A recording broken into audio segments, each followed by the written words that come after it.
Insya Allah kegiatan kita atau kajian kita pada pagi hari ini akan kita berlangsungkan sampai dengan pukul 6:30 waktu Indonesia Barat. Baik. Bismillahirrahmanirrahim. Assalamualaikum warahmatullahi wabarakatuh. Innal hamdalillah nahmaduhu wa nasta'inuhu wa nastaghfiruh wa na'udzu billahi min syururi anfusina wa min sayyiati a'malina man yahdihillahu fala mudilla lahu wa may yudlil fala hadiyalah. Asyhadu an la ilaha illallah wahdahu la syarikalah wa asyhadu anna Muhammadan abduhu wa rasuluh sallallahu alaihi wasallam la nabiyya ba'da amma ba'du.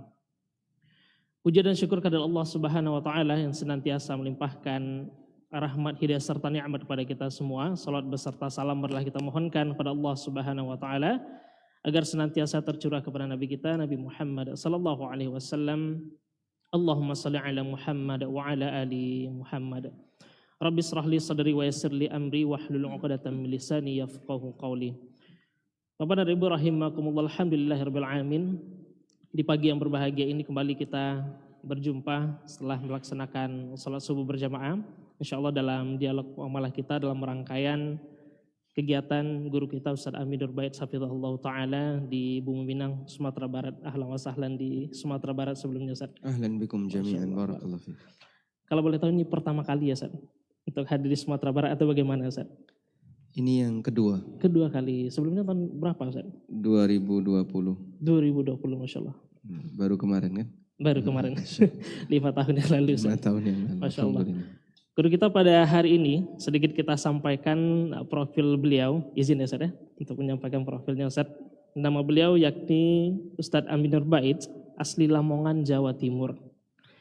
Tahun 2022 merantau ke Yogyakarta untuk menempuh kuliah di jurusan Teknik Nuklir Universitas Gadjah Mada.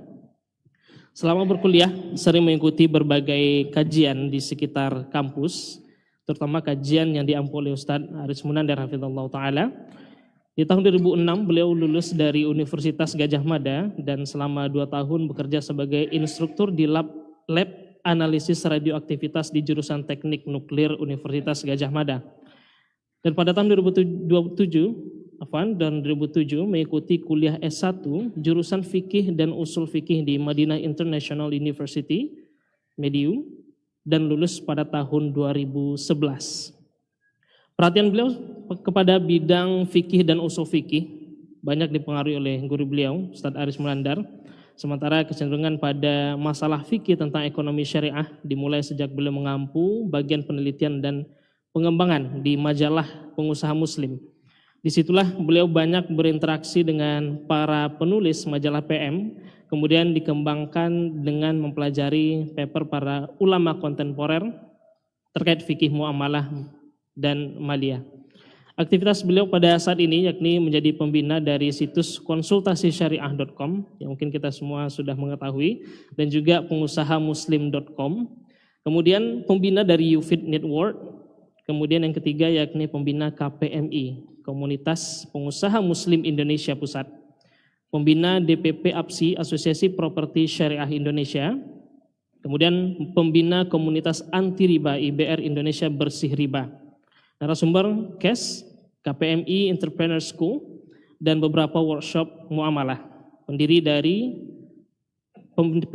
dan kepala sekolah SDIT Madinah Islamic Primary School, dan mengampu kajian rutin di ANB Channel, serta pengampu beberapa kajian rutin di Jogja dan sekitarnya. Di antara karya-karya beliau, yang mungkin di antara kita sudah banyak juga yang memiliki di sini, yakni yang pertama Fikih Walimah Nikah, buku perdana.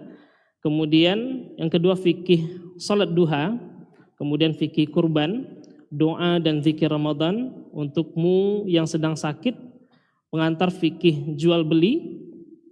Kemudian ada apa dengan riba.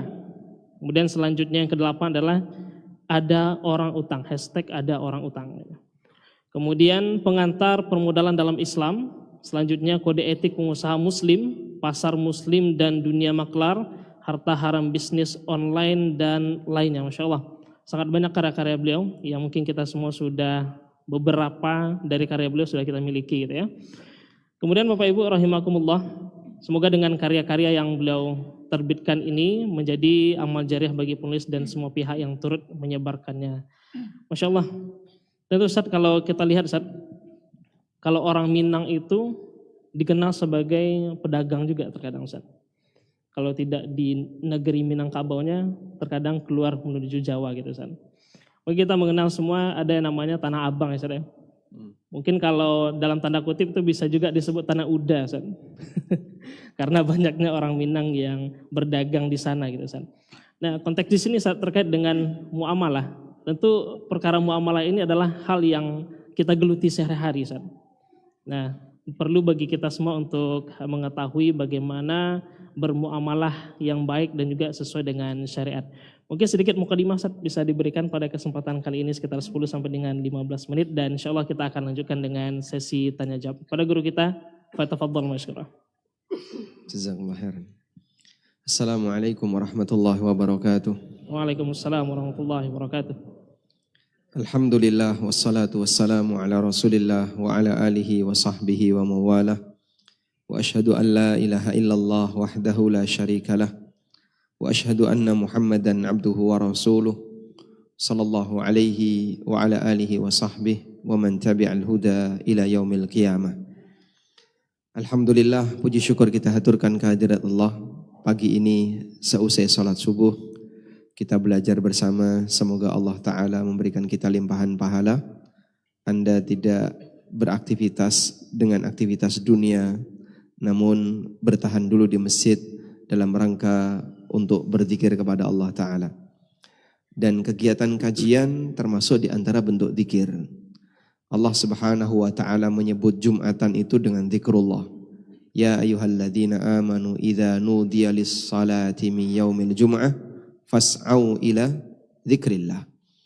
Wahai orang yang beriman, apabila kamu dipanggil untuk melaksanakan kegiatan salat Jumat, fas'au ila dzikrillah, maka bersegeralah untuk menuju zikrullah. Dan kita tahu isi dari Jumatan adalah seorang khatib berkhutbah dan yang lain mendengarkan.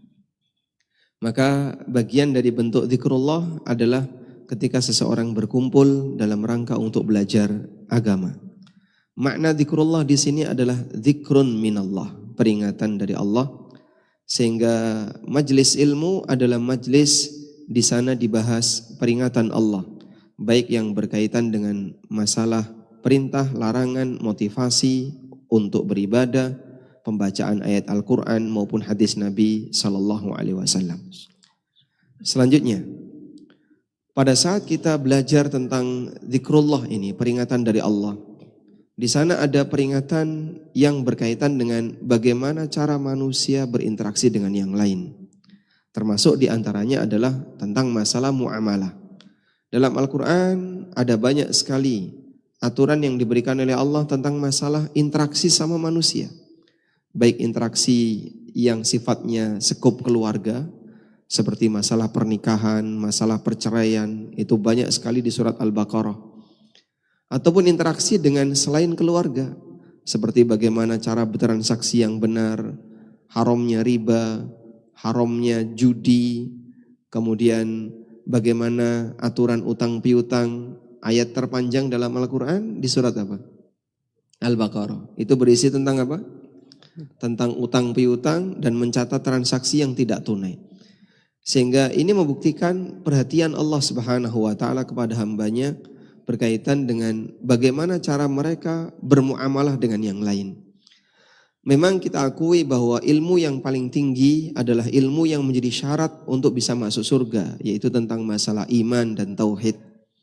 Namun di sana ada ilmu wajib yang lain yang perlu dipahami oleh setiap muslim, yaitu ilmu yang berkaitan dengan masalah hukum, ilmu yang berkaitan dengan masalah ahkam.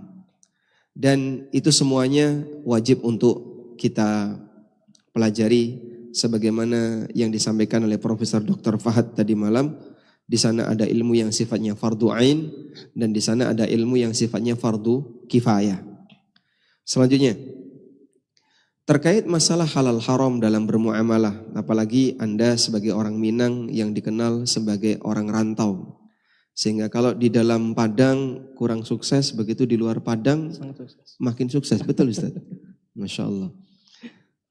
Ya, cuman orang Minang di Jogja nggak sukses. Langsung Faktanya disampaikan Ustaz ya. Ya, saya belum kenal seperti pasar Abang, Tanah Abang yang ada di Jogja. Tayyib. Kembali ke sini. Jadi kalau berbicara tentang bagaimana bermuamalah, Rasulullah SAW pernah menyampaikan satu peringatan. Kejadian yang akan dialami oleh umatnya jauh setelah zaman nubuwah. Artinya di akhir zaman. Beliau mengatakan, la ya'tiyanna 'alan nasi zamanun la yubalil mar'u ma akhadha amin halalin amin haram. Sungguh akan datang di tengah umat manusia satu zaman di mana manusia tidak peduli dari mana dia mengambil harta, apakah dari yang halal ataukah dari yang haram. Fenomena tentang manusia tidak peduli dari mana dia mengambil harta, apakah dari yang halal ataukah dari yang haram, ada dua makna. Makna yang pertama adalah tidak peduli di sini artinya nggak mau belajar. Dia sama sekali tidak mau mengenal batasan yang halal, batasan yang haram. Dia nggak mau belajar. Peduli amat, jadi orang nggak usah repot. Yang penting pokoknya cuan dan untung. Sehingga dalam pikiran dia dunia itu sifatnya adalah yang penting menguntungkan. Ini orang yang paling parah. Dia sama sekali nggak mau tahu. Dan bisa jadi ada banyak di antara kaum muslimin yang kondisinya semacam ini. Al-i'rad, dia berpaling, tidak mau sama sekali bersentuhan dengan yang namanya hukum. Bahkan sebagian di antara mereka sangat mudah untuk berkesempatan belajar, tapi sengaja menghindar. Karena takut nanti kalau saya tahu jadinya ini nggak boleh, ini dilarang, ini haram, ini goror. Dan repot, karena menurut dia terlalu banyak aturan. Ini yang pertama. Mana yang kedua, orang tidak peduli halal haram adalah dia tidak peduli aturan dan dampak dari perbuatannya. Sehingga dia tahu kalau ini dilarang. Tapi bodoh amat, dia nggak peduli dengan itu, tetap dilanggar. Kita sepakat bahwa yang namanya sogok itu kan haram. Bahkan jangankan bicara pakai norma agama. Dengan menggunakan norma yang berlaku di masyarakat, semua orang sepakat yang namanya sogok itu terlarang, melanggar norma. Negara-negara kafir sekalipun mereka mengakui praktek sogok, praktek korupsi itu nggak boleh. Tapi seperti ini cukup banyak di negara kita. Orangnya pelakunya muslim, bahkan dia rajin salat, bahkan punya jadwal khutbah. Tapi kenapa dia masih melakukan seperti itu? Karena dia nggak peduli dengan aturan.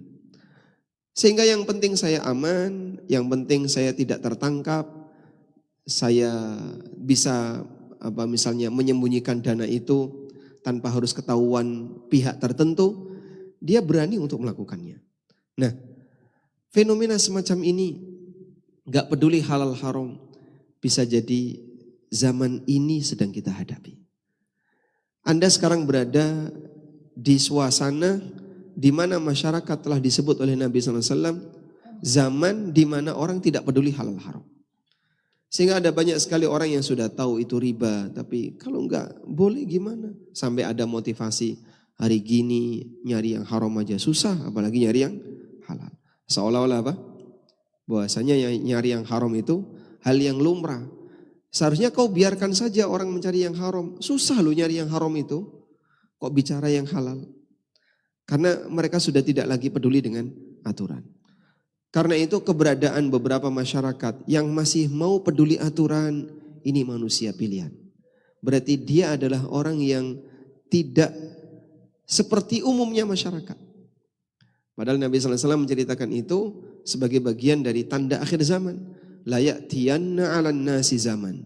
Sungguh akan datang satu zaman di tengah umat manusia. Dan semakin jauh dari zaman nubuwah, kondisi masyarakat semakin buruk, tidak sesuai dengan panduan yang diberikan oleh syariat. Sebagaimana disebutkan dalam hadis riwayat Bukhari dari Anas bin Malik radhiyallahu anhu, Nabi SAW bersabda, "Innahu la ya'ti zamanun illa wa kana ba'dahu syarrum min." Sesungguhnya tidaklah datang satu zaman kecuali zaman setelahnya lebih buruk daripada zaman sebelumnya. Semakin jauh dari zaman nubuwah, kondisi masyarakat semakin buruk. Maka teman-teman, bapak-bapak dan ibu-ibu sekalian, ketika Anda masih punya perhatian untuk mau belajar mengenal bagian mana yang halal, bagian mana yang haram, tolong ini dijaga dengan baik. Semoga budaya semacam ini bisa kita berikan kepada anak keturunan kita, sehingga nanti estafet orang tuanya dulu berusaha untuk mengenal, kemudian anak-anaknya berusaha untuk mengenal, dan demikian seterusnya. Kita galakkan budaya belajar. Mudah-mudahan berawal dari belajar ini kita bisa memperbaiki aktivitas yang kita lakukan. Wallahu a'lam. Masya Allah, barakallahu fikum Ustaz, atas mukaddimahnya. Penekanan Ustaz tadi belajar bersama ya Ustaz ya. Masya Allah.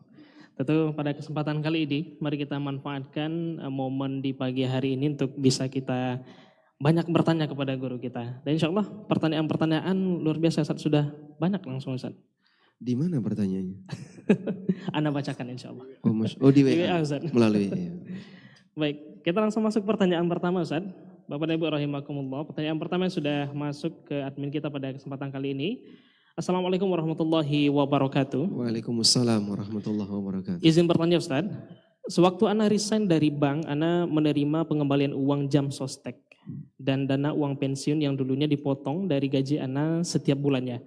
Uang tersebut Ana pakai untuk ambil porsi haji Ustaz. Bagaimana hukumnya ini Ustaz? Syukran jazakumullahu khairan. Udah berat sekali. Baik. Pertama, mungkin saya buat ilustrasi dulu untuk mereka yang resign atau pensiun di perusahaan selain perbankan.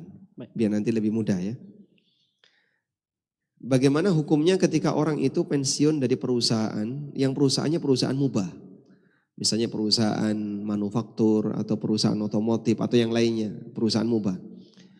Kemudian dia mendapatkan uang jam sostek. Apakah dana yang dia dapatkan ini halal untuk dia miliki? Di dana itu ada beragam ya. Ada dana pensiunan, ada jaminan hari tua, dan beragam dana yang lain. Yang kami tahu, skema jam sostek itu adalah sekian persen potongan gaji dan sekian persen sumbangan dari perusahaan. Gabungan itu yang kurang lebih nilainya sekitar 3 atau 4% dari total gaji dijadikan sebagai premi untuk jam sostek. Dan itu kombinasinya sekian persen potongan, sekian persen sumbangan dari perusahaan. Baik, pertanyaannya. Misalnya bayar premi itu nilainya per bulan adalah 200.000 misalnya. Uang 200.000 ini yang tadi kombinasinya kan potongan dan sumbangan dari perusahaan, itu kira-kira uang siapa? Uang karyawan 100% atau uang perusahaan 100% atau uang bersama antara karyawan dan perusahaan? Menurut Anda yang mana? Uangnya siapa? Karyawan atau perusahaan? Atau gabungan? Karyawan. Baik. Wallahu a'lam, yang lebih tepat itu uangnya karyawan 100%. Loh kan tadi ada sumbangan dari perusahaan. Status sumbangan dari perusahaan itu adalah hadiah. Sehingga perusahaan memberikan hadiah sekian persen sebagai premi untuk asuransi. Sudah? Nah, setelah dia menjadi uang karyawan 100%, maka selanjutnya adalah akumulasi itu nanti ketika diambil oleh karyawan, berarti semuanya milik karyawan dari total akumulasi. Misalnya dia bekerja setelah didaftarkan jam sostek, dia kerja selama 10 tahun. Dengan premi per bulan 200.000. Berarti berapa akumulasinya? 200 kali 12 dikalikan 10. Total itu adalah uang premi yang dia bayarkan. Nah selanjutnya, kenyataannya bahwa nilai yang dia terima lebih dari ini. Sehingga misalnya 200 kali 12, berarti 240 kali 10. Berapa? 240 kali 10, 24 juta. Total yang dia bayarkan adalah 24 juta selama 10 tahun. Begitu dia nerima saat pensiun, dia bisa nerima sampai 50 juta. Terus selisihnya itu duitnya siapa, Pak? Sementara total premi yang pernah dia bayarkan hanya senilai 24 juta. Baik, pengembangan nilai ini yang perlu kita pertanyakan. Dari mana duit itu berasal? Saya pernah didatangi oleh beberapa teman yang dia bekerja di perusahaan seperti ini, Jam Sostek ini. Lalu mereka mempresentasikan bahwa kami mengembangkan dana premi tadi di beberapa unit investasi. Ternyata dominan adalah untuk obligasi. Dominannya obligasi. Kalau nggak salah 80% itu obligasi. Dan kita tahu yang namanya obligasi itu kan surat utang yang punya bunga, yang ada tambahannya. Nah, karena dominannya obligasi, maka kami berkesimpulan berarti tambahan itu yang nanti akan diserahkan kepada para karyawan yang pensiun adalah tambahan dari hasil obligasi. Karena 80% tadi, bahkan lebih, itu dari hasil obligasi.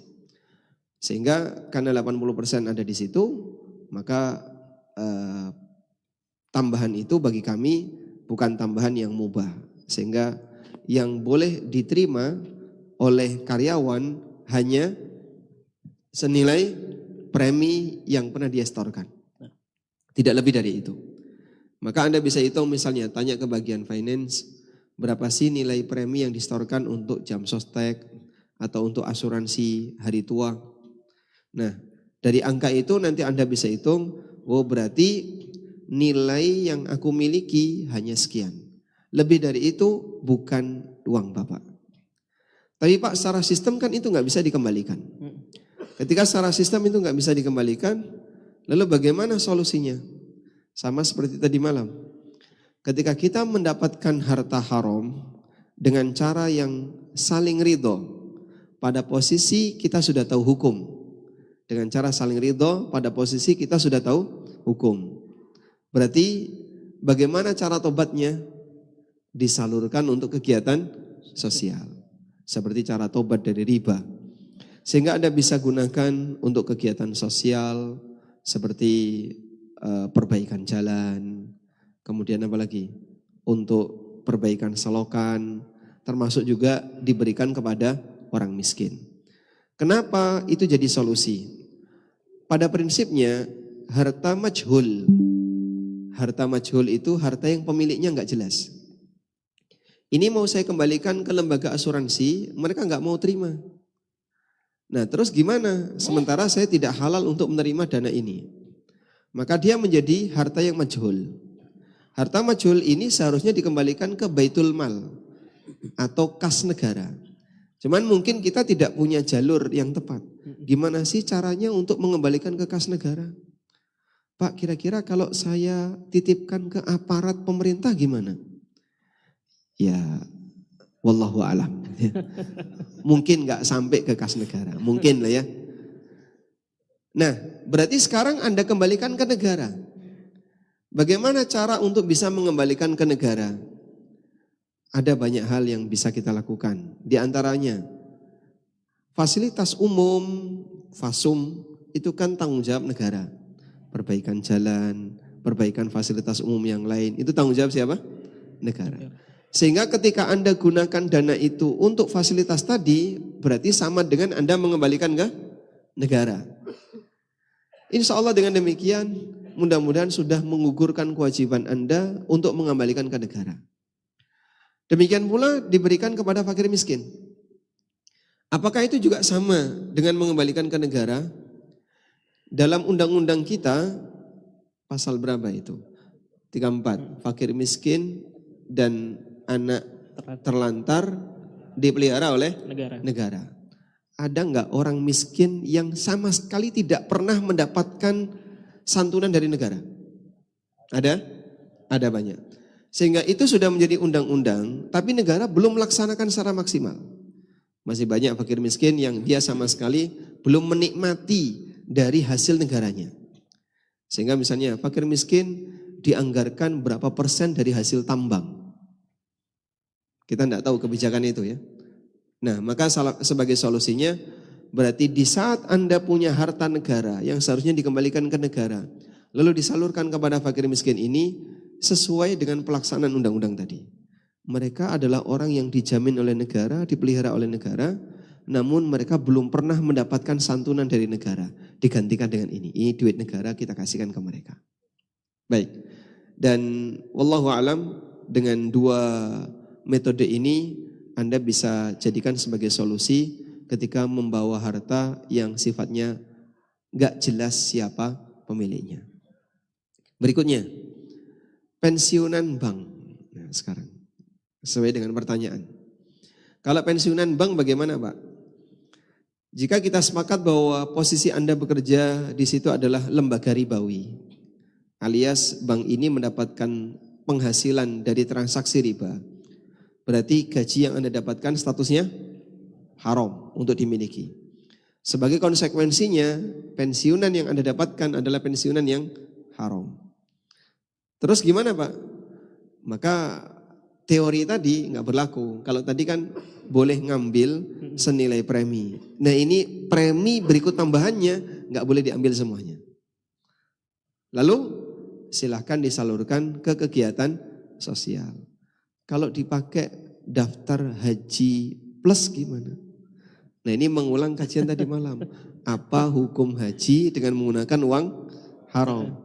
Kalau Anda mengambil pendapat jumhur, Syafi'iyah, kemudian Malikiyah, Hanafiyah, sebagian ulama Malikiyah dan sebagian Hambali yang mengatakan hajinya sah, ya insya Allah haji Anda sah. Walaupun mabur ya, tidak mabrur. Namanya haji apa? Haji mabur. Mabur tahu mabur? Terbang.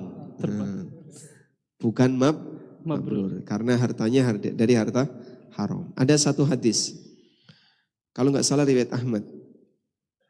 Pada saat orang itu berangkat haji dan menggunakan dana yang haram, lalu dia mengucapkan, labbaik Allahumma labbaik. Dibalas oleh Allah, yaqulullahu ta'ala, la labbaika wa la sa'daik. Enggak ada labbaik untuk kamu. Ini tamu datang ditolak oleh tuan rumah. Karena dia berangkat menggunakan harta haram. Tapi masalah sah dan tidak, ini berkaitan dengan apakah itu menggugurkan kewajiban dia atau tidak. Wallahu a'lam. Masya Allah, penjelasan sangat detail dari guru kita. Dapat 2 poin kita Ustaz, terkait dengan harta yang halal, tadi dari pekerjaan yang halal dan juga terkait dengan harta yang haram. Ustaz. Barakallahu fiikum Ustaz. Baik, kita bacakan pertanyaan yang kedua. Bismillah Ustaz. Assalamualaikum warahmatullahi wabarakatuh. Waalaikumsalam warahmatullahi wabarakatuh. Saya salah seorang yang bekerja sebagai tenaga kontrak di BUMN Ustaz, dengan jabatan sebagai pelayan teknik. Sebagai pelayan ada job-job kerja yang saya lakukan, akan tetapi ada job kerja yang saya dapat atau menerima tip atau uang jasa atas pekerjaan yang saya lakukan itu Ustaz. Sedangkan saya masih ragu apakah saya boleh menerima uang tip itu atau dibolehkan oleh perusahaan. Mohon nasihatnya Ustaz terkait dengan hal ini, jazakumullahu khairan. Posisi dia sebagai tenaga kontrak. Benar. Dan yang mempekerjakan itu perusahaan swasta atau pemerintah? Tidak jelas, BUMN Ustaz. BUMN. Ya. Tenaga kontrak BUMN. Berarti yang mempekerjakan adalah pemerintah, negara. Baik. Kalau orang itu bekerja di perusahaan swasta, kebijakan tertinggi adalah pemilik perusahaan atau wakilnya. Sehingga ketika ada uang tips, gratifikasi, dan apapun namanya, maka izin untuk kita bisa mengetahui ini statusnya boleh diterima atau tidak, kembali kepada izin yang diberikan oleh pemilik perusahaan. Jadi misalnya Anda bekerja di sekolah, sekolah ini milik swasta. Lalu Anda sebagai satpam dikasih bingkisan oleh wali santri. Boleh nggak Pak itu diterima? Coba tanyakan kepada yayasan atau pemilik sekolah. Ketika pemilik sekolah bilang, udah ambil aja nggak apa-apa, selesai. Karena di posisi ini kebijakan tertinggi adalah owner, pemilik atau wakilnya. Yang kedua, jika Anda bekerja di instansi pemerintah, baik sebagai aparat maupun di BUMN atau di perusahaan-perusahaan pemerintah yang lainnya. Maka yang tertinggi adalah aturan. Yang tertinggi adalah aturan. Bukan kepala divisi. Karena kepala divisi dengan karyawan bawahnya sama-sama karyawan. Sehingga karyawan tidak punya wewenang untuk memberikan izin dalam masalah ini kepada karyawan yang lain. Misalnya di sebuah kantor pemerintah, yang tertinggi adalah kepala kantor. Eselon 1 misalnya, atau eselon 2. Kepala kantor tertinggi. Kemudian di situ ada uang tips. Karena dia melayani klien perusahaan, dikasihlah uang tips. Kepala kantor mengizinkan, boleh nggak diterima? Nggak boleh. Kenapa nggak boleh? Karena yang tertinggi di sini bukan kepala kantor. Kepala kantor dan karyawan sama-sama karyawan. Sehingga tidak boleh karyawan memberi izin seperti ini kepada karyawan yang lain. Dan seperti ini harus kembali kepada aturan yang berlaku. Sehingga jika Anda bekerja di lembaga pemerintah, maka coba dilihat, menurut aturan seperti ini boleh enggak? Kalau secara aturan enggak boleh, Anda tidak boleh mengambilnya. Cara tahunya gimana Pak? Kalau menurut aturan itu boleh atau tidak? Coba Anda tanyakan ke KPK, ya.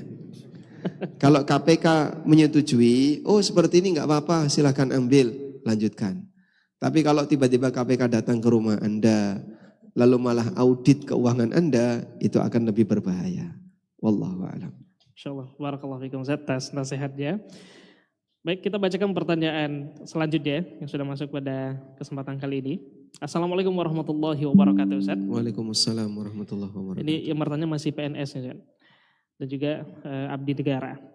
Ustaz izin bertanya Ustaz, apakah seorang PNS yang pernah dulu bersumpah jabatan, namun PNS tersebut menerobos lampu merah Ustaz, atau parkir sembarangan, apakah PNS tersebut harus membayar kafarat sumpah Ustaz? Barakallahu fikum. Masya Allah. Baik. Mungkin perlu kita lihat teks dari sumpah jabatan itu. Ketika beliau pada waktu sumpah jabatan menyatakan untuk siap tunduk dan patuh kepada peraturan negara dan perundang-undangan yang berlaku di negara. Dan bagian dari peraturan negara itu adalah peraturan berlalu lintas. Dan dia awali dengan sumpah, demi Allah saya akan ini dan seterusnya. Lalu yang bersangkutan pulang dari kantor setelah disumpah melanggar peraturan negara. Peraturan lalu lintas. Berarti dia sudah membatalkan sumpah, sudah melanggar sumpahnya. Dan konsekuensi orang yang melanggar sumpah adalah membayar kafarah sumpah. Maka para ASN yang dia sudah pernah bersumpah, lalu dia melanggar salah satu saja dari peraturan yang ada di negara ini, berarti dia telah melanggar sumpahnya. Konsekuensinya wajib bayar kafarah. Masya Allah Pak Ustadz, berapa kali kita melanggar peraturan negara, terutama yang namanya peraturan lalu lintas. Kan sering naik motor nggak pakai helm, nerobos lampu merah, parkir sembarangan, itu hampir nggak terhitung. Terus kita berapa kali harus membayar kafarah? Baik, begini, jika orang bersumpah 100 poin, dia bersumpah 100 poin, sudah? Lalu dia melanggar 1 poin. Kemudian dia sudah membayar kafarah. Maka pelanggaran berikutnya enggak dihitung. Karena begitu dia melanggar sekali, berarti sama dengan membatalkan sumpahnya. Nah berikutnya sumpahnya jadi batal. Sehingga pelanggaran berikutnya tidak dihitung. Artinya dia tidak perlu membayar kafarah lagi. Baik. Justru yang lebih penting di sini bukan yang kaitannya dengan melanggar sumpahnya. Sebab melanggar sumpah itu boleh jika tidak berdosa. Apa ada Pak melanggar sumpah yang tidak berdosa? Rasulullah SAW bahkan diperintahkan oleh Allah. Sebutkan contoh ayat di mana Allah perintahkan Nabi SAW untuk melanggar sumpah.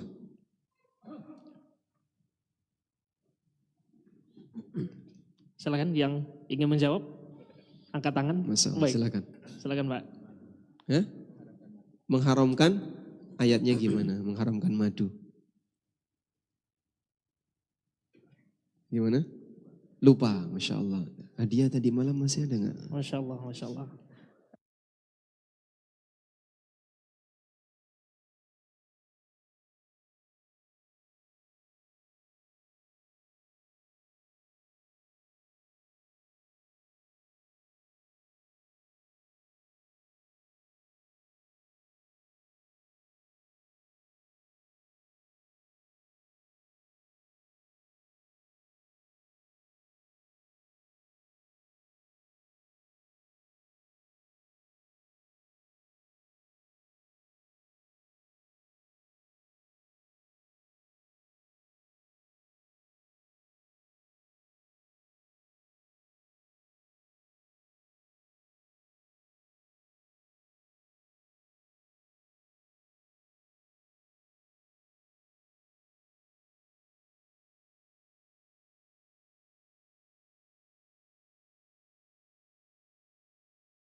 Hadiah untuk yang lupa ya. Masya Allah, bertanya saya dapat hadiah. Barakallahu fikum. Insya Allah dapat hadiah.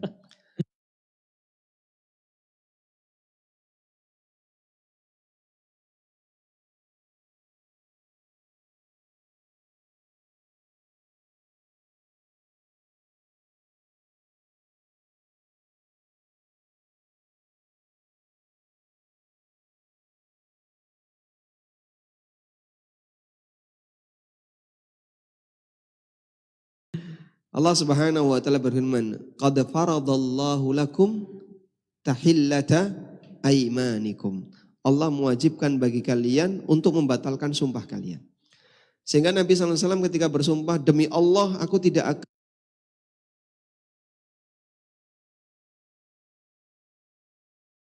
akan pernah minum madu, Masya Allah. diperintahkan oleh Allah untuk dibatalkan. Ya. Dapat hadiah muslim. Masya Allah, banyak hadiah yang luar biasa. Baik, barakallahu fikum Pak. Maka melanggar sumpah pada prinsipnya selama di situ tidak berdosa, hukumnya boleh. Bapak misalnya bersumpah, saking bencinya sama saudaranya misalnya karena punya masalah, lalu kita benci sekali sama saudara. Terus kita bersumpah, demi Allah aku tidak akan masuk rumahmu selamanya. Pada saat emosi kan kadang orang sampai bersumpah. Sudah? Nah kemudian saudaranya ini mengadakan acara walimah nikah atau hajatan untuk anaknya. Kita sebagai saudara kan mungkin diundang. Dan kalau diundang konsekuensinya harus masuk ke rumah. Masa enggak datang, enggak mau masuk rumah, malulah sama tetangga. Akhirnya gimana ini? Wah saya sudah terlanjur bersumpah. Saya enggak mau masuk ke rumah kamu, mohon maaf, aku sudah pernah bersumpah. Nah seperti ini disebutkan oleh Allah dalam Al-Quran sebagai manusia yang menghalangi dirinya untuk berbuat baik dengan alasan sumpah. Allah Ta'ala berfirman, وَلَا تَجْعَلُوا اللَّهَ عُرْضَةً لِأَيْمَانِكُمْ أَنْ تَبَرُّوا وَتُصْلِحُوا بَيْنَ النَّاسِ. Janganlah kalian jadikan Allah sebagai sasaran untuk diri kalian terhalangi melakukan perbuatan baik dan melakukan praktek islah berdamai dengan orang lain. Sehingga jangan gara-gara aku sudah terlanjur bersumpah aku enggak mau. Ini salah. Batalkan sumpahmu dan lakukan itu. Masuk ke rumahnya. Terus gimana aku sudah terlanjur bersumpah? Batalkan sumpahmu. Dan silakan bayar kafarah sumpah.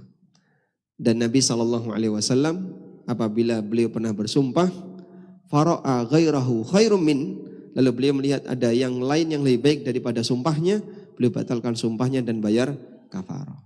Baik. Kembali kepada sumpah jabatan ASN tadi. Sumpah ini poinnya bagus-bagus. Tujuannya adalah dalam rangka mendisiplinkan ASN agar tidak melakukan pelanggaran. Cuman kalau dia sudah pernah melanggar, maka yang bersangkutan cukup bayar kafarah sumpah 1 kali. Pelanggaran-pelanggaran berikutnya tidak perlu dibayarkan kafarah sumpahnya.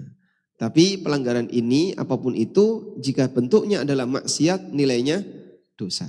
baik disumpah maupun tidak disumpah. Korupsi, dosa enggak? Dosa. Tapi kemarin saya enggak ngomong sumpah kok, anti korupsi kok Pak. Ya kamu disumpah dan tidak disumpah, yang namanya korupsi itu tetap dosa. Jadi pada saat sumpah jabatan itu dia sakit, lagi opnam. Sudah? Acara sudah selesai, setelah sekian pekan baru dia masuk. Berarti kan dia tidak mengalami masa sumpah tadi. Kemudian dia korupsi, dosa enggak? Tetap dosa. Dosa? Tetap dosa. Jangan beralasan kemarin saya tidak ikut sumpah. Ya. Karena bersumpah di sini sifatnya hanya untuk penekanan. Wallahu a'lam. Masya Allah, barakallahu fiikum Ustaz atas penjelasannya. Baik, kita bacakan pertanyaan selanjutnya dari ibu-ibu sepertinya nih Ustaz. Bismillah, assalamualaikum warahmatullahi wabarakatuh. Waalaikumsalam warahmatullahi wabarakatuh. Izin bertanya Ustaz, Ana seorang IRT yang berjualan dari rumah.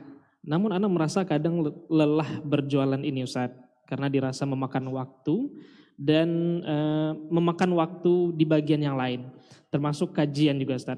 Pertanyaan Ana Ustaz, sejauh mana seorang istri itu diperbolehkan untuk membantu suami mencari nafkah Ustaz?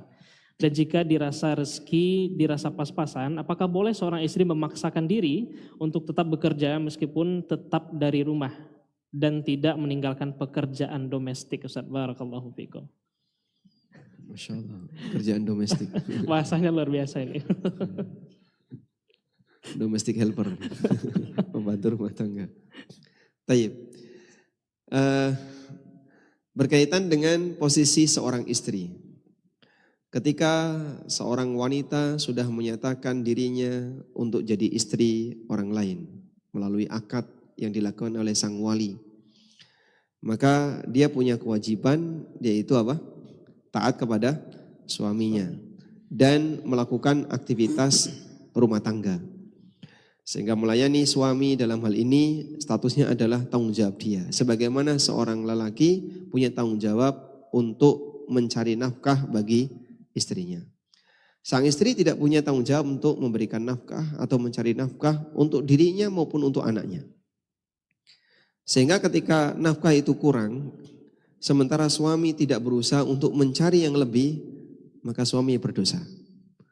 Misalnya, untuk seorang istri yang tinggal di Padang, butuh berapa duit dia bisa hidup normal? Sehari. 50.000 cukup? Seorang wanita hidup di Padang, 50.000 cukup sehari?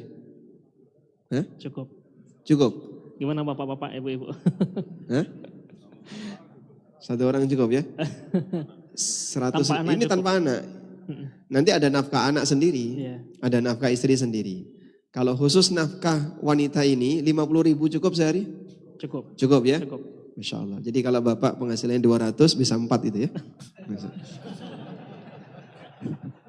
4 kali ngasih nafkah maksudnya Pak ya. Kejauhan bapak-bapak. Baik. Nah, ketika nilai minimal adalah 50. Seorang mahasiswa dia bekerja, lalu nikah. Maka berarti kewajiban dia adalah menyediakan uang senilai 50.000 per hari untuk istrinya. Plus nafkah untuk dirinya. Misalnya nafkah untuk dirinya juga 50. Berarti dia harus berusaha punya pendapatan 100.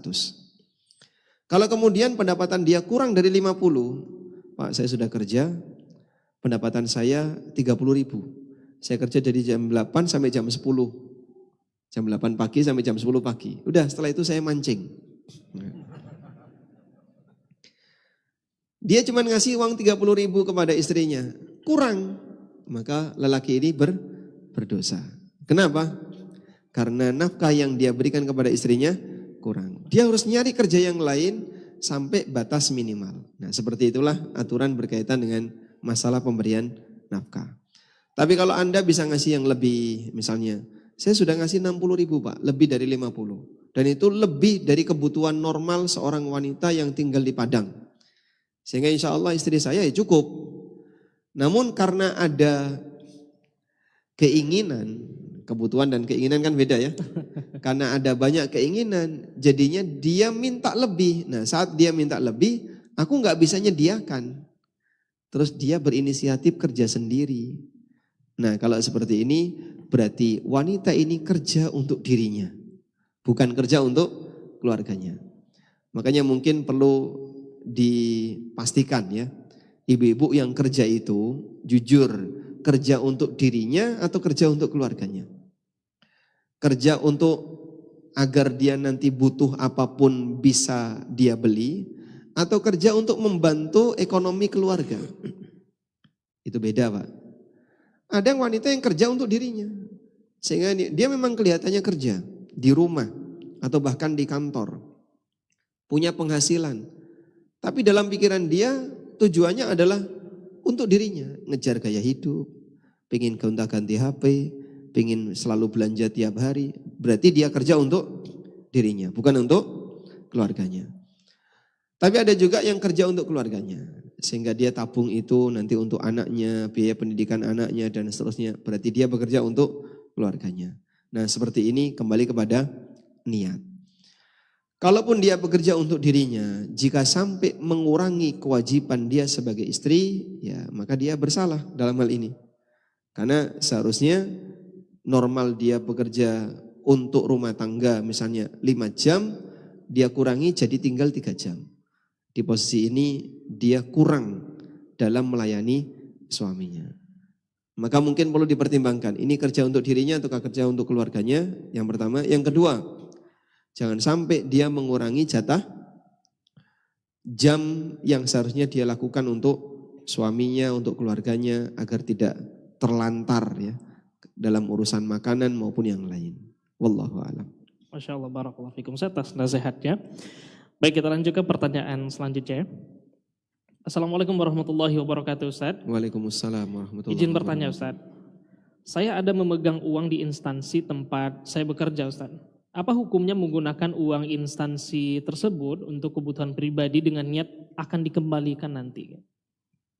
Bahasa lainnya ya utang gitu ya. Utang, Ustaz. Apa hukumnya utang dengan menggunakan uang lembaga yang nanti Anda punya niat kuat untuk segera mengembalikan? Pada asalnya nggak boleh. Sehingga uang orang lain ketika Anda mau utang ya harus izin kepada yang bersangkutan. Begitu ya? Contoh, jadi bendahara masjid. Boleh nggak Pak, uang masjid itu kita utang dulu untuk kepentingan pribadi. Toh nanti juga akan saya kembalikan. Boleh, tapi dengan syarat kamu izin. Izin ke siapa Pak? Masa izin ke ketua takmir? Itu kan bukan uangnya ketua takmir. Ya berarti kamu izin kepada jamaah. Sehingga saat sebelum Jumatan dimulai, dia menyampaikan pengumuman. Wahai jamaah sekalian, total kota infak adalah sekian ratus juta. Dan dana itu masih mengendap di tempat saya. Saya mohon izin untuk memanfaatkannya dalam waktu 2 bulan untuk kepentingan pribadi. Kalau tidak ada sandal yang terbang, lanjutkan.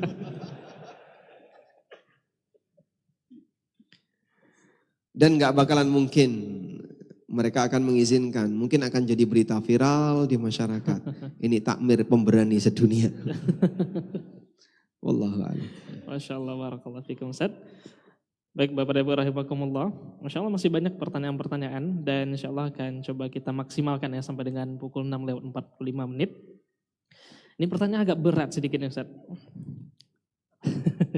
Baik, terkait dengan Bitcoin di Ustaz. Nah, bagaimana hukum kripto Ustaz, terkhusus Bitcoin yang mana sangat marak dan ramai pada saat sekarang ini. Di dalam dunia kripto ada istilahnya cryptocurrency. Sama seperti menabung menggunakan koin digital yang tidak ada bentuk fisiknya Ustaz. Yang mana ada harga koin tersebut naik turun dan bahkan bulan ke bulan, tahun ke tahun harga koin tersebut hampir selalu naik Ustaz. Jadi ketika menabung menggunakan Bitcoin tersebut sangat menguntungkan dan bahkan di Juli 2025 ini harga 1 Bitcoin itu sampai 1,9 M yang mana dalam tahun 2024 yang lalu hanya 900 juta Ustaz. Jadi sangat pesat kenaikannya. Jadi bagaimana hukumnya dalam hal ini Ustaz? Barakallahu fikum.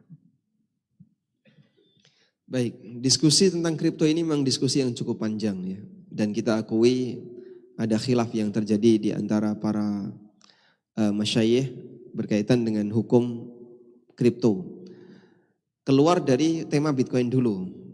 Bitcoin itu salah satu di antara cryptocurrency. Ada ribuan cryptocurrency. Dan cryptocurrency ini bisa diciptakan oleh siapapun. Anda juga bisa membuat cryptocurrency dan nanti bisa punya nilai ketika sudah banyak orang yang butuh. Dan pada kenyataannya, dari ribuan cryptocurrency, laporan terakhir yang saya dapat untuk saat ini ada 25.000 lebih cryptocurrency yang baru. 25.000 dan itu akan terus bertambah. Kemarin salah satu programmer di Indonesia menghadiahkan kepada saya cryptocurrency buatan dia, namanya The Great Coin, disingkat TGC. Saya dikasih hadiah, totalnya 1.000.000 TGC, 1.000.000 The Great Coin. Nah waktu saya konversi ya, 1 TGC itu berapa sih? 1 TGC 0,000 tanpa ujung. Artinya belum ada nilainya sama sekali. Nah, mereka akan berusaha untuk mencari influencer. Ketika sudah mencari influencer, akhirnya semarak di mana-mana, terus banyak orang butuh, barulah muncul nilai. Tapi kalau nggak ada influencernya, nggak semarak di masyarakat, tidak viral, ya selamanya tidak akan ada nilainya. Artinya semua kripto itu baru punya nilai jika ada peminat. Kalau nggak ada peminat, nol nilai.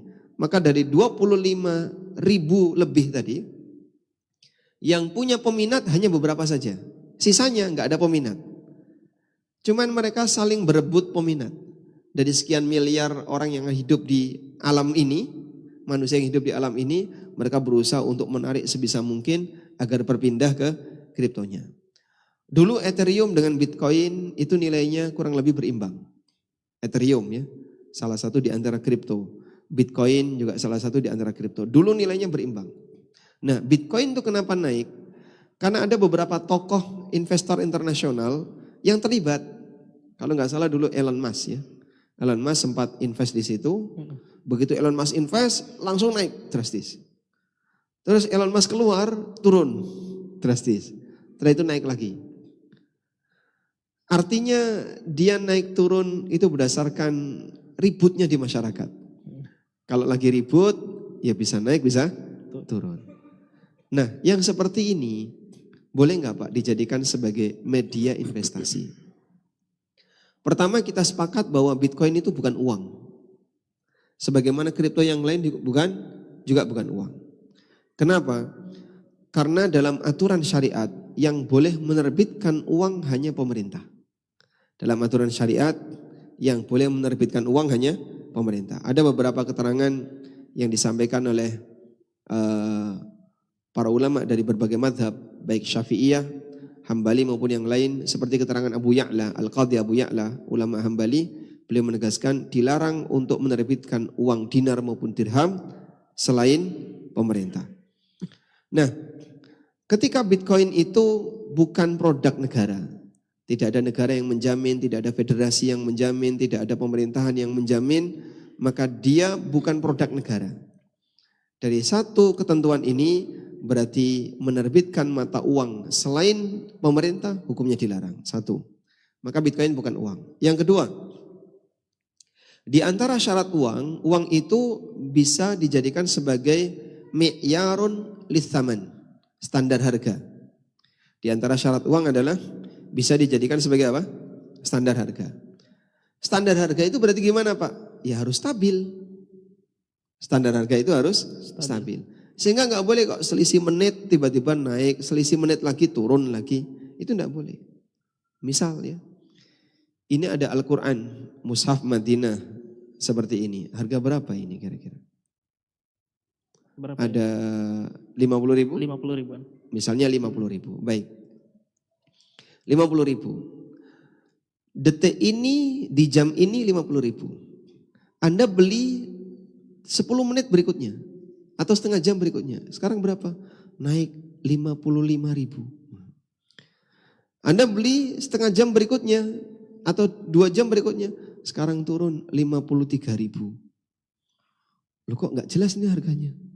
Kadang 50, kadang 55, kadang 53. Turun lagi jadi 49.000. Karena fluktuasinya kayak gini. Pak, ini berdasarkan nilai rupiah yang fluktuatif seperti ini, maka sekarang nilainya 50, besok nilainya jadi 53, kemarin 59, kemarin lagi 49. Karena begini. Pernah nggak Pak Anda ketemu seperti itu Pak? Untuk rupiah? Tidak ada. Sehingga ini 50.000, kemarin 50.000, besok 50.000, sepekan berikutnya 50.000, tetap 50.000. Bukti bahwasanya uang kita itu stabil. Ya walaupun kita akui tetap ada pengaruh inflasi, Ya. tapi secara umum uang yang dijamin oleh negara itu stabil. Anda beli gorengan misalnya di pinggir jalan, 10.000. Nggak ada ceritanya Pak sekarang naik Pak jadi 10.100 rupiah. Karena fluktuasinya seperti ini. 10.000 tetap 10.000. Sepekan kemarin 10.000 enggak? Sama. Sebulan yang lalu sama. Sehingga uang kita punya nilai kestabilan. Adanya kenaikan dan perubahan itu butuh waktu tahunan. Tidak bisa terjadi seketika. Bitcoin gini-gini. Yang tadi diceritakan ya. Selisih menit bisa selisih 200 juta. Anggaplah misalnya saya jual barang ini HP harganya 1 Bitcoin misalnya. Sudah? Tiba-tiba orang datang setengah jam berikutnya. Sekarang berapa? Sekarang jadi 1,3 Bitcoin. Duh, kemarin 1 Bitcoin kok sekarang jadi 1,3? Iya, Bitcoinnya kayak gini. Nanti tidak akan bisa jadi standar harga untuk transaksi. Karena volatilitas Bitcoin itu terlalu tinggi. Volatilitas yang tidak jelas tadi, yang tidak stabil tadi terlalu berlebihan sehingga tidak bisa jadi standar harga. Intinya dia adalah properti digital, bukan uang yang dianggap bernilai oleh komunitasnya. Sekarang memang punya kecenderungan naik karena komunitasnya masih loyal. Bisa jadi ketika komunitasnya sudah mulai tidak loyal, bosan dengan itu mau dipakai apa, enggak ada. Akhirnya banyak yang melepas. Ketika banyak yang melepas, tunggu waktunya akan turun drastis. Dulu ada kripto namanya BitConnect. Dan BitConnect ini dulu punya nilai yang cukup lumayan, ratusan dolar. Tapi karena ditinggal oleh komunitasnya, langsung nyungsep ke bawah. Sekarang jadi nol, enggak ada harganya. Kita tidak tahu apakah Bitcoin akan bernasib yang sama ataukah tidak. Karena kripto itu jumlahnya ribuan, puluhan ribu kripto. Yang itu berebut peminat-peminat. Sehingga nanti kalau punya peminat, naik harganya. Sekarang semuanya baru kumpul di Bitcoin. Bisa jadi nanti geser ke kripto yang lain. Wallahu a'lam. Masya Allah, barakallahu fikum Ustaz atas penjelasan yang Masya Allah sangat detail. Baik, kita lanjutkan pertanyaan selanjutnya. Ustadz, apakah boleh uang SHU koperasi yang dibagikan perusahaan setiap tahun boleh disalurkan kepada pembangunan atau operasional sebuah pesantren, Ustadz? Apakah itu termasuk fasum? Karena PNS setuju atau tidaknya kita ikut koperasi kita tetap dipotong Ustaz, uang koperasinya. Dan di koperasi itu ada simpan pinjam ribanya, di samping ada usahanya juga. Mohon pencerahannya Ustaz. Syukran jazakumullahu khairan. Kita perlu melihat yang dominan dari koperasi itu apa unit usahanya. Apakah dominan riba ataukah dominan mubah. Kalau dominan mubah seperti pengadaan barang-barang, jual beli dan seterusnya, silahkan dilanjut. Tapi kalau dominan riba, ini isinya cuma simpan pinjam Pak yang paling banyak. Simpan pinjam dan ada kelebihan. Jika memang demikian dominan riba, maka Anda tidak boleh terlibat sebagai anggota. Tapi kan gak ada pilihan. Karena wajib, sehingga langsung potong gaji, masuk sebagai apa? Simpanan tetap atau simpanan wajib anggota koperasi. Jika demikian keadaannya, maka Anda hanya boleh mengambil senilai potongan gaji tadi. Jadi Anda bisa tanya ke koperasi, karyawan itu potongan wajibnya berapa atau setoran bulanannya berapa? Sekian. Baik, akumulasi itulah yang menjadi hak karyawan. SHU-nya kelebihan dari itu tidak boleh Anda terima. Kalaupun tetap diserahkan, maka boleh disalurkan untuk fasum, fasos, pembangunan pesantren dan yang lainnya. Boleh enggak untuk masjid? Uang riba untuk masjid boleh nggak? Ada dua pendapat di sini. Jumhur melarang dan sebagian ulama membolehkan, seperti Syekh Dr. Abdullah Jibrin itu membolehkan penggunaan uang riba untuk pembangunan masjid. Wallahu a'lam. Masyaallah, syukran jazakumullah khairan atas jawaban dari pertanyaannya. Dan mungkin itu pertanyaan dapat kita bacakan pada kesempatan kali ini, Bapak dan Ibu rahimakumullah. Dan sisa waktu, insya Allah pertanyaan dari Ustadz untuk jamaah lagi. Masya Allah. Karena Masya Allah. hadiah masih ada nih Ustadz. Hadiah ini harus dihabisin. Gimana Pak? Harus dihabisin? Oh, boleh. Baik. Baik, penghargaan untuk yang datang dari paling jauh. Paling jauh Pak. Dari mana Pak? 6 jam dari sini, di mana tepatnya Pak? Kerinci. Kaki Gunung Kerinci. Kaki Gunung Kerinci. Ada yang dari puncak Kerinci? Nggak ada. Nggak ada. Dari? Kerinci. Muara Bungo. Berapa jam? Gimana? Pekanbaru. Mana yang jauh nih? Hah? Duri. Duri. Duri. Allah. Oh gitu. Datang ke sini untuk kajian, insya Allah. Jadi ke sini untuk ikut daurah di sini. Dari Duri paling jauh. Duri paling jauh, masih ada? Sama Kaki Kerinci jauh nggak? Sama. Gimana? Mana yang lebih Berapa jauh? jam Pak? Duri? Jauh Duri. Duri. Oh, baik. Insya Allah. Masya Allah. Dapat Barakallahu hadiah. fikum. Masya Allah. Kaki Kerinci dapat. Kaki Kerinci dapat, Masya Allah. Ada lagi? Baik. Baik. Selanjutnya, di antara bapak-bapak ya, yang sepanjang hidupnya belum pernah punya utang. Masya Allah, Masya Allah. Berat sepertinya ini. Masya Allah, ada yang nunjuk tangan Ustaz? Ada. Nggak pernah berutang Pak? Masya Allah, barakallahu fikum. Dapat hadiah langsung. Boleh dibantu Pak? Baik, cukup ya. Insya Allah hadiah yang lain Kita simpan untuk untuk sesi berikutnya. Masya Allah. Baik, syukran jazakumullahu khairan wa barakallahu fikum, kita ucapkan kepada guru kita Ustadz Aminur Bait hafizahullah ta'ala. Tentu masih banyak agenda beliau di ranah Minang, dan insya Allah agenda di tanggal 20 nanti juga ada Bapak Ibu di Masjid Raya Syekh Ahmad Khatib Al-Minangkabawi untuk tablik akbar. Dan tentunya pertanyaan-pertanyaan yang mungkin masih tersimpan di Bapak Ibu bisa kita tanyakan nantinya di tablik akbar selanjutnya. Kita ucapkan jazakumullah khairan kepada seluruh jamaah dan juga pengurus dari Yayasan UPI YPTK, dan juga jazakumullah khairan Bapak Rektor yang sudah hadir pada kesempatan kali ini. Kita doakan semoga seluruh keluarga besar dari UPI YPTK selalu Allah berkahi, amin ya rabbal alamin. Dan pada kesempatan kali ini kita akhiri dengan mengucapkan doa kafaratul majelis. Subhanakallahumma wa bihamdika asyhadu an la ilaha illa anta astaghfiruka wa atubu ilaik. Wassallallahu ala nabiyyina Muhammad. Assalamualaikum warahmatullahi wabarakatuh.